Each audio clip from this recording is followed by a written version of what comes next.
కిషోర్ గారు మీరు చూస్తున్నారు తెలంగాణలో ఈ ఫార్ములా కార్ రేస్ అంశంకు సంబంధించి నిన్న గవర్నర్ ప్రాసిక్యూషన్ అనుమతి ఇచ్చారు. ఈ రోజు భారీ భూ కుంభకోణం చోటు చేసుకుంటోందని ఈ రోజు కేటీఆర్ మాట్లాడుతున్నారు. రేవంత్ ఆదేశించారు, గవర్నర్ పాటించారు అన్నది బీఆర్ఎస్ చేస్తున్న ఆరోపణ. లై డిటెక్టర్ పరీక్షకైనా నేను సిద్ధమని కేటీఆర్ అంటున్నారు. మీరేమంటారు దీనిపైన కిషోర్ గారు? ముందుగా మీకు అట్లాగే వీర్లా ఐలయ్య గారికి, మన దూదిమెట్ల బాలరాజ్ యాదవ్ గారికి, మన హెచ్ఎం టీవీ ప్రేక్షకులందరికీ, టెన్ టీవీ ప్రేక్షకులందరికీ నమస్కారం అండి.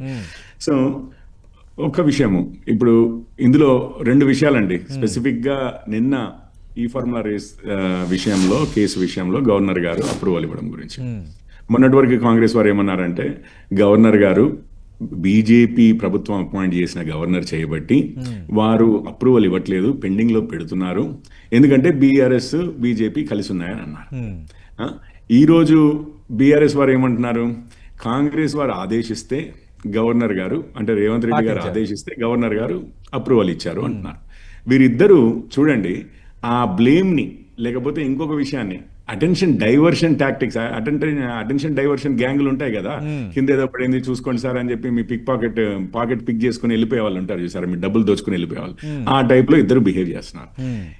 ఇది విషయం ఏంటంటే, ఒకవైపు చూడండి రేవంత్ రెడ్డి గారు ఏమంటారు, మేము ప్రతీకార్య చర్యలు కాదు, లేకపోతే కక్ష సాధింపు చర్యలు చెయ్యము, ఎవరి పాపానికి వారే పోతారు అని చెప్పి రేవంత్ రెడ్డి గారు అంటారు. మరి వారు ముఖ్యమంత్రిగా ఉన్నది ఎందుకో, వారి హోమ్ మినిస్ట్రీ వారి చేతిలో ఉన్నది ఎందుకో, మరి ప్రభుత్వంలో ఉన్నవారు చర్యలు తీసుకోకుండా దేవుడికి వదిలేయడం ఏందో ఇది ప్రజలకే అర్థమైంది కదా.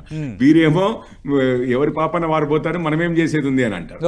వారేమో ఇదంతా లొట్టపీస్ కేసు, రేవంత్ కి ధైర్యం ఉందా నన్ను అరెస్ట్ చేయడానికి అంటారు.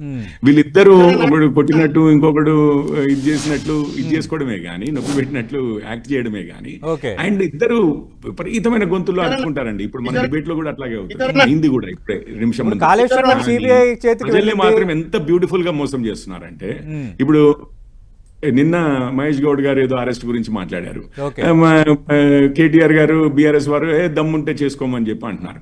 నేను మొదటి నుంచి చెప్తున్నాను, ఇది వీళ్ళిద్దరూ ఒకరినొకరు కాపాడుకుంటూ, అంతకుముందు రేవంత్ రెడ్డి గారిది కేసు 10 సంవత్సరాల నుంచి ఎట్లాగైతే పెండింగ్ లో ఉందో, వీరి మీద చర్యలు తీసుకోరు, లేకపోతే వేరే విషయాల్లో చాలా వాటిల్లో తీసుకోవచ్చు. వీరేమంటారు, సరే సిబిఐ కేసు మేము కేంద్రానికి ఇచ్చాం కదా, మరి కేంద్రం చేయట్లేదు కేసీఆర్ గారి మీద అన్న 2 సంవత్సరాలు తీసుకున్నారండి కేసీఆర్ గారు. ఇది రేవంత్ రెడ్డి గారు 2 సంవత్సరాలు తీసుకున్నారు. రేవంత్ రెడ్డి గారు ఏం చెప్పారు అంతకుముందు ఎన్నికల ముందు అంటే, నేను సాక్ష్యాధారాలు అన్ని పంపించాను, ప్రధానమంత్రి గారి టేబుల్ మీదే ఉన్నాయి, కాపాడుతున్నారు కేసీఆర్ గారిని, అందుకనే చర్యలు తీసుకోవట్లేదు, లేకపోతే ఇమీడియట్ గా అరెస్ట్ చేయొచ్చు అన్న. వీరు అధికారంలోకి వచ్చారు 2 సంవత్సరాలు, పీసీ ఘోష్ కమిషన్ అని చెప్పేసారు. దాంట్లో ఎన్నిసార్లు ఏమైందో మనకు తెలుసు. జడ్జిలు కూడా అంటే వేరియస్ విషయాలు జరిగాయి.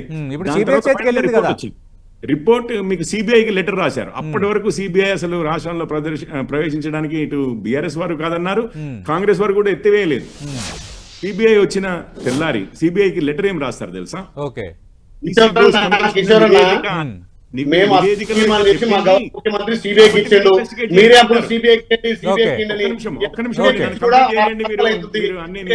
అబద్ధాలు తప్పులో చెప్తే కంప్లీట్ చేయనివ్వండి. సో పీసీ ఘోష్ కమిషన్ ఆధారంగా సిబిఐకి మీరు వచ్చి ఇన్వెస్టిగేట్ చేయండి అన్నారు. తెల్లారి హైకోర్టు ఏమనింది, పీసీ ఘోష్ కమిషన్ ఆధారంగా ఎటువంటి చర్యలు చేపట్టద్దనింది. ఆ చర్యలు ఏ ప్రభుత్వానికైనా అప్లై అవుతాయి. సిబిఐ కూడా, సిబిఐకి ఒక్క లైన్ రాస్తే చాలండి, అంత పెద్ద కథ రాయాల్సిన అవసరం లేదు. ఇంకొక రెండో విషయం, అందులో ఆ 3 బ్యారేజ్ల విషయమే ఉంది, కానీ అసలు లక్ష కోట్లు అన్నది కాళేశ్వరం ప్రాజెక్టు మీద. దాని గురించి చెప్తున్నారు రేవంత్ రెడ్డి గారు. ఒక్క నిమిషం, మీరేమనుకుంటున్నారు? ఈ ఫార్ములా కార్ రేస్ అంశంలో కేటీఆర్ తప్పు చేశారని అనుకుంటున్నారా, లేదంటే ఇది కక్ష సాధింపు అనుకుంటున్నారా బీఆర్ఎస్ ఆరోపిస్తున్నట్టు? కిషోర్ గారు, పెట్టిందే సిబిఐ యాక్షన్ చేయనీయకుండా అన్న టైప్ లో అనిపిస్తోంది. సో ఒకరినొకరు వీళ్ళిద్దరు కాపాడుకుంటూ వస్తున్నారు. ఈ రోజు ఇక ఇప్పుడు మీరు ఇంతకుముందు మాట్లాడారు, ఏది వివరణ అంటే కిషోర్ గారు మీకు స్ట్రైట్ గా అడుగుతున్నా, ఈ ఫార్ములా కార్ రేస్ అంశంలో కేటీఆర్ తప్పు చేశారా చేయలేదన్న దానిపైన బీజేపీ స్టాండ్ ఏంటి? సార్, ఇప్పుడు బీజేపీ స్టాండ్ అయితే మీకు ఒక్క విషయం చెప్తున్నాను. గవర్నర్ గారు ప్రైమా ఫేసీ ఉండడం వల్లనే కేసు ఉండడం వల్లనే కదా అప్రూవల్ ఇచ్చింది. ఓకే. మేము ఇప్పుడు రాజ్యాంగ ప్రతిపత్తి కలిగిన పొజిషన్ అండి. మన ఫస్ట్ సిటిజన్, మన రాష్ట్రానికి ఫస్ట్ సిటిజన్ మన గవర్నర్ గారు, ప్రథమ పౌరులు. అట్లాంటి వాళ్ళని అగౌరవపరుస్తూ ఎవరి కంట్రోల్లో ఉన్నారు ఏదో అని అనట్లేదు. 2 నెలలు తీసుకున్నారు, ఓకే. న్యాయ నిపుణులని కన్సల్ట్ చేశారు. రైట్. చేసింది ఏంటంటే ప్రైమా ఫేసీగా ఓకే. అప్రూవల్ లేకుండా, కేబినెట్ అప్రూవల్ లేకుండా ఇచ్చారు, ఫెమా ఆర్బీఐ అప్రూవల్స్ లేకుండా పంపించారు, ట్రైపార్టైట్ అగ్రిమెంట్ క్యాన్సిల్ చేసుకుని కొత్త అగ్రిమెంట్ చేయకముందే పైసలు పంపించారు. ఇవన్నీ ఉన్నాయి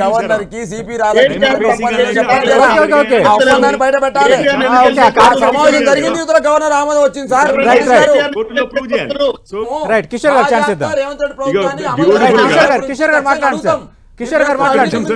ఐలయ్య గారు ఒక్క నిమిషం మాట్లాడివ్వండి మమ్మల్ని. కిషోర్ గారు మాట్లాడండి. ఒక్క నిమిషం. ఏం లేదు, ఇప్పుడు రేవంత్ రెడ్డి గారేమో ప్రతీకార చర్యలు ఉండవంటారు, ఎవరి పాపన వారే పోతానంటారు. ఐలయ్య గారేమో ఇంకొక స్టెప్ ముందుకెళ్ళి ఇప్పుడు అరెస్ట్ చేసిన వామో వాళ్ళకి పొలిటికల్ సానుభూతి వస్తుంది, అందుకనే కేటీఆర్ అరెస్ట్ చేయమంటున్నాడు, కాబట్టి మేము అరెస్ట్ చేయమని చెప్పి డైరెక్ట్ గా చెప్తున్నారు. ఇప్పుడు ఏంటంటే చట్టము, న్యాయము, కరప్షన్, డబ్బులు, వాటి సంగతి ఏంటి అంటే వీళ్ళిద్దరు మాట్లాడరు. బీఆర్ఎస్ మాట్లాడరు, కాంగ్రెస్ మాట్లాడరు. ఇద్దరు ఒకటే చూస్తున్నారు కదా, స్టూడియోలోకి వచ్చి కరుచుకుంటారు, వేరే వాళ్ళని మాట్లాడినివ్వరు. కానీ చర్యలు తీసుకోండి అయ్యా అంటే అది ఫోన్ ట్యాపింగ్ కానివ్వండి, లేకపోతే గొర్రెల పంపకం విషయం కానివ్వండి, రాజకీయ నాయకుల మీద ఒక కేసు పెట్టలేదు.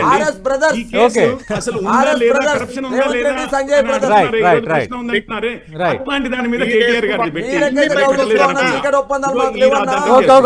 స్టేట్ గా ఉంటది,